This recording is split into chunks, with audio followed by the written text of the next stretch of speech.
My, I'm certainly glad to have found this little spot. The dappled sunlight, those delightful little birds, the smell of damp earth.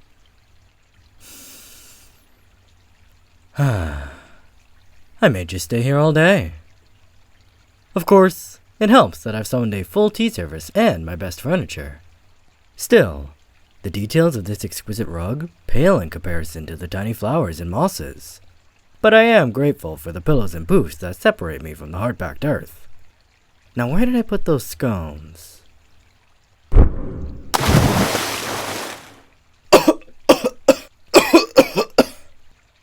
Ye gods and little fishes!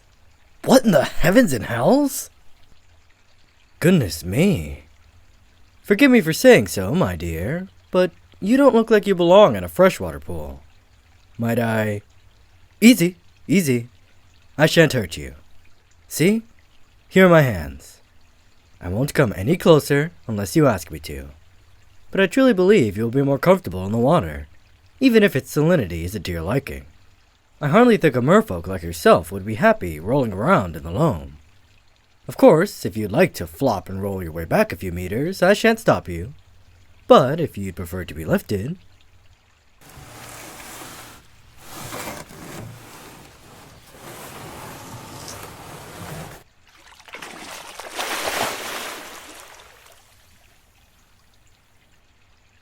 My, aren't you independent?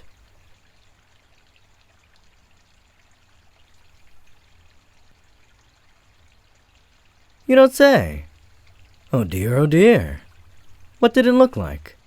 Perhaps it was translocated with you when you so unceremoniously appeared on top of my meal with a rather excessive amount of seawater.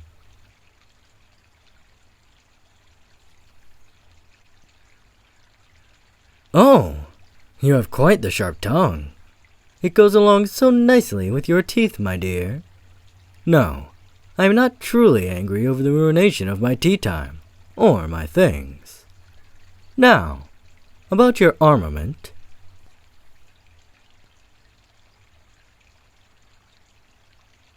Ah, I should have guessed. A trident is such a classic choice of weapon for a siren such as yourself. Forgive me then. What exactly is your...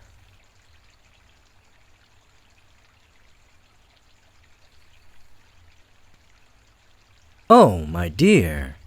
You are a clever one for not divulging too much information to a complete stranger, of course. But you're hardly in a position to bargain. Unfortunately, that little lake you find yourself in does not empty out into the ocean.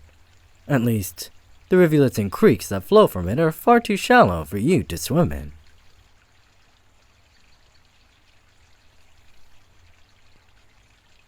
Oh?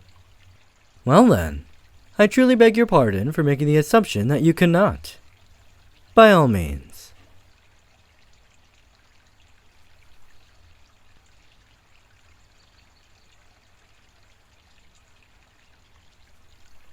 Oh, of course. Let me turn around and give you some privacy. And, now that I'm facing the forest, allow me to poke around the mess you've made of my impromptu campsite for your trident. Perhaps it got tangled up in my very favorite rug.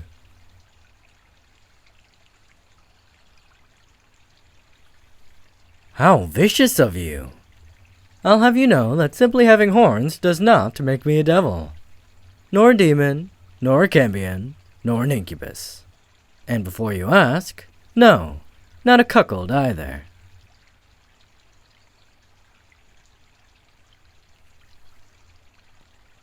My dear, you simply aren't in a position to make demands, much less for my personal and private information.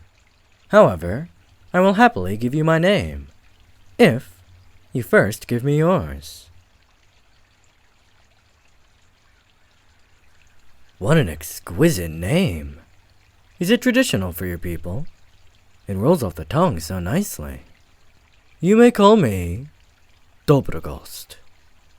Now, let's see here.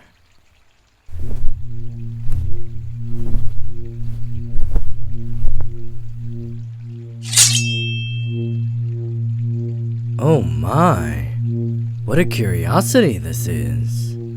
What beauty, and such fine craftsmanship, both mundane and arcane. Are the prongs? Ah! Ha! Yes, quite sharp indeed. But no oils or toxins applied, so you must not use it primarily as a physical weapon. But...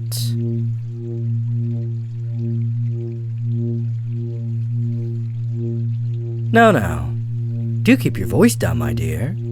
I'm sure you don't want those dual-set tones of yours alerting every last trickster spirit and playful demigod of your vulnerable state, now do you?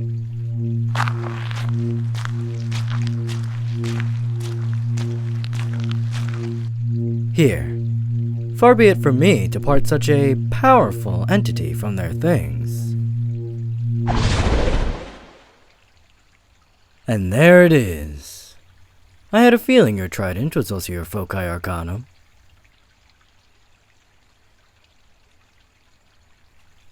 As you wish. Now, my dear, not to be a pessimist, but despite your sudden return to power, you are still trapped in a freshwater pond, and very far from any sort of seashore. If you would permit me to assist, I would be happy to bring you to my humble abode, that we might research temporal displacement together. You could soak in my copper bathtub in the meantime. It's very large. Well, it would have to be, to fit all of these limbs in there comfortably.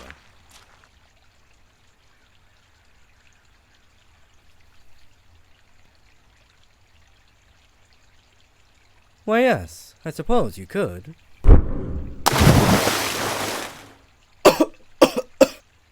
Well then. It seems you truly have no choices left.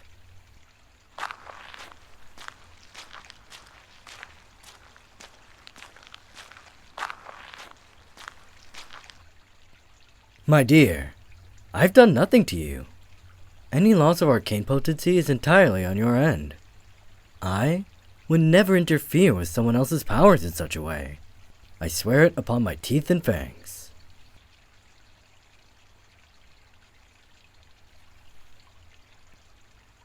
Of course, I shan't take it from you. However, it would be the more...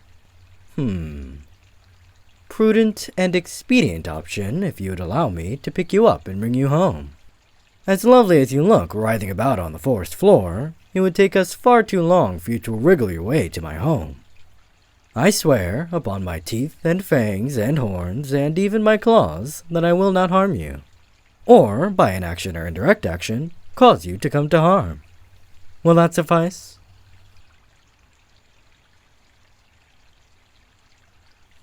Very well. Bring your free arm up around my shoulders here. Yes, like that. But grip more firmly. You shan't hurt me. Now bend your tail slightly so I can... Perfect, yes. Let me just... Ah! Your scales are quite sharp as well, it seems.